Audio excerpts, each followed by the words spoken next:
Hey, welcome to GodQuest. Today's going to be a lot of fun. We are going to the Bakey Ranch. We're going to see what Josh Bolding does on a daily basis. He's a real cowboy. And we're going to talk about principles and some things that apply to living for God and helping people become. And we're going to talk about it. So come on, Cletus. Let's go see Josh.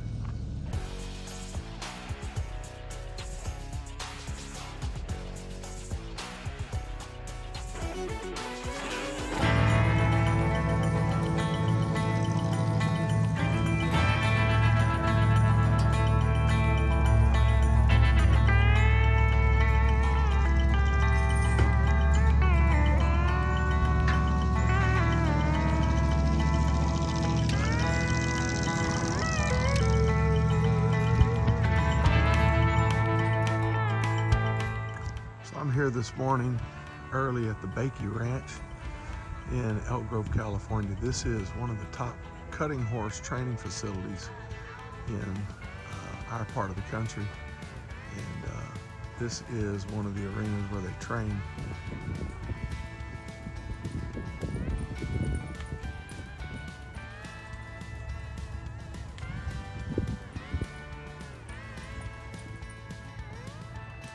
This is one way they train a roping horse. This is on a remote control pulley belt system, and the horse learns to follow the movement and become sensitive when to move, when to stop. This is the early beginning stages. It's a process. Well, I am here with Josh Bolding. And as you've just seen, you've kind of seen a little background about where Josh works. That's one of the ranches he works at during the week. And you're kind of all over California, Northern California, working 2 or 3 ranches. So give them a little bit about what you do, not so much in the arena. What do you do out in the field? So out in the field, I do a lot of, it's called day work in the cowboy world. So I go to different ranches that need work, whether they're shipping or gathering, whatever kind of cowboy work they need help with. They'll call me and I'll go help them, and they pay a set rate for that. So there's a lot that goes on outside of the arena, not just day work, but I'll ride some colts outside, I'll take some outside horses, different things like that. So things are a little different outside the rodeo arena when you get on the side of a mountain. Yeah, absolutely. Yeah, and you learned in the rough and tumble country of Arizona. Yeah, I learned cowboy in Arizona. My family moved out there. It's been about 14 years ago now. And when I was about, I think I got my first horse for my 13th birthday. So from then till now, I've never not had a horse. And once I turned 17, I was old enough to start cowboying on some of the ranches out there, and that's just where I cut my teeth in northern Arizona. And I loved what Mike Bakey said the other day. He said when he was a kid, he told his dad, he said, when I grow up, I want to be a cowboy. His daddy looked at him and said, Mike, you can't do both. It's true. Yeah. Well, I've watched you work, and you're also a horse trainer. You're not just roping cattle. You're actually training the horses. And the nesting vision of our church is helping people become. And in becoming, there's a process. And you and I were talking the other day on the way to look at some horses. You were telling me that some of the principles that apply in what you do for a living apply in living for God. So unpack some of that. Talk to some of the young people out there that may be chafing under God's discipline coming to their life. Yeah, absolutely. So when you compare it to the horse world, the horse is a wild horse. They have what a lot of horse trainers will call the reactive side of their brain. And then they have what's called the thinking side. So a wild horse will have a reactive side. That's pretty much all they use. And so they'll have a reactive side of their brain that's this big, and the thinking side of their brain is very small because they don't utilize that in the wild. They just survive how a wild horse would. And so that's very similar to a person that's come into the church that hasn't been under any kind of spiritual discipline. That good. fleshly side of our human nature is very wild. It's very unruly, and that's the only thing that people that haven't been in a relationship with God under spiritual authority, that's all they live by. And so as you take a colt or a horse that's wild and you begin to train on them, that over time, as they learn discipline, as they learn consistency, and they learn all these different values that make a good horse what a good horse is, that reactive side of their brain begins to shrink, and the thinking side begins to expand. And so as a young Christian, as a young person, when you begin to cultivate your relationship with God, that carnal nature begins to shrink, and you begin to keep it under control and subjected to the laws of God and spiritual principles. And then you begin to expand in your spirituality.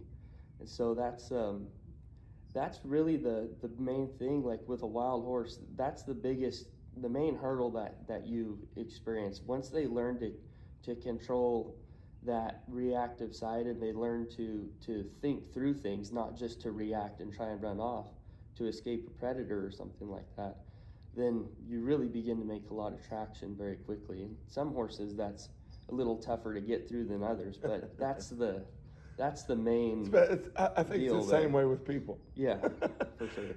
And I watched you the other day work with Cletus. Cletus is a horse that you helped me get from the Navajo reservation in Arizona, and incredible horse. Mustangs are incredible horses. They are. And but they've got a lot of reactionary because that's all they've known. Right. But I watched you. That horse had been in the field for 6 months or so, and just through taking him through the paces and getting him to don't think reactionary, think with me right now. Right. Respond to my leading. I think as I watched you, so much is also that horse being sensitive to what pleases you. Right. Like you wanted that horse to go a certain way. I wonder if unpack that for me from the vantage point of God as He's directing our lives. Like the value of that horse. Okay, so you can buy $1,000 horse, like some yearling or some wild Mustang or something. You can actually get them $125. Right. Yeah. You can get one, and obviously a horse is worth more than $125. These wild Mustangs in California, Arizona, Nevada. But if you take that wild Mustang that nobody wants, that's just been out there living reactionary life, you put him under the hand of a disciplined leader like yourself, you actually increase the value of that horse. And I heard one story about a horse that I think you paid like $2,500 for. You got offered $30,000 for because the rancher saw you working. So the value, am I right that the value increases? Yeah, absolutely. There's like that horse that you mentioned. I bought him for, I think I paid $3,500 for him, and I got him because he kept bucking the lady off that had him, and he hurt her pretty bad. Oh man! And so it was a little bit of a gamble for me. Like sometimes you can't fix them if they've gotten away with it for so long, or if there's some other kind of issue there. But I got him, and once I kind of figured out where the issue was coming from, I was able to work around it and do a lot of other things, unlock a lot of potential that horse had. And right now he's my number one horse. But I think when it comes to people, sometimes because of the situation that somebody's been in for so long, that's all they see in themselves. They don't see beyond their issues and their struggle. And so for them to come to a church and come under leadership that sees what their potential is outside of their current situation, and to help lead them through whatever means it is spiritually to get them through that. That's where you know, as an individual, you grow so much from that. You get to see new plateaus and new dimensions that you've never seen before, because somebody was willing to invest some time in you and to help you through those issues and really unlock your potential of who you are. That horse, you know, I'm not a horse, so I can't speak for a horse, but it seems like the horse doesn't understand at first what's going on.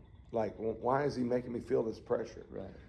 But that pressure or that training, that discipline is releasing the greatness of what that horse can produce and do.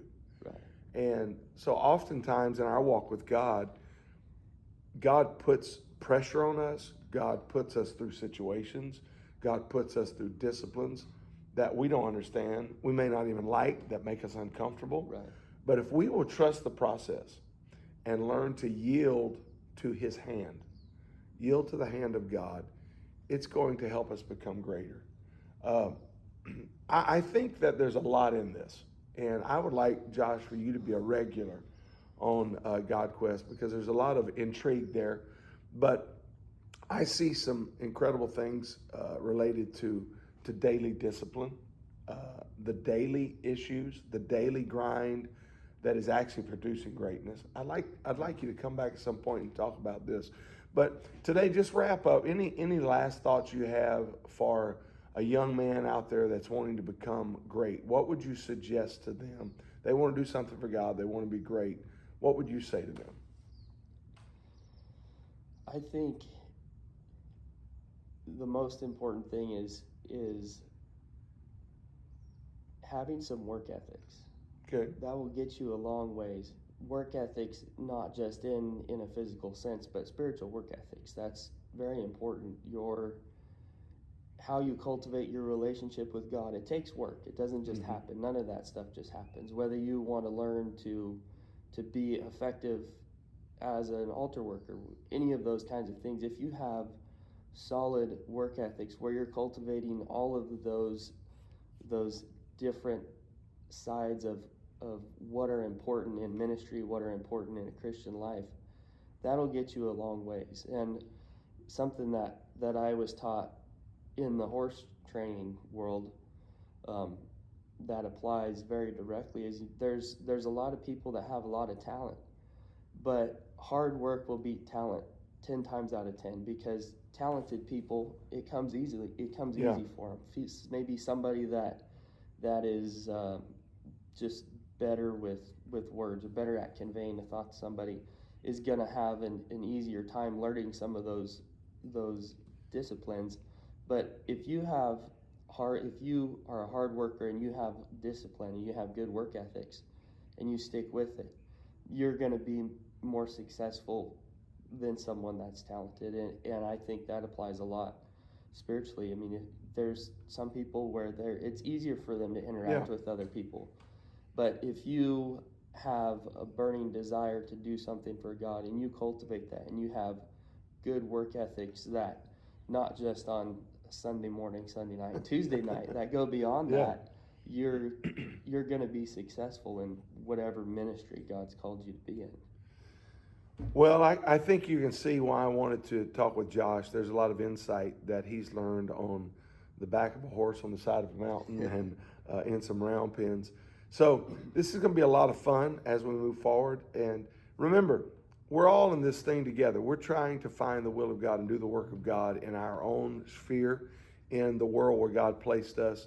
But in that world, let me just tell you, there's a wonderful opportunity for you to do something great and become something great. So keep your focus, maintain your faith with God. Get on this God Quest with us. We love you. We'll see you next week on God Quest. God bless.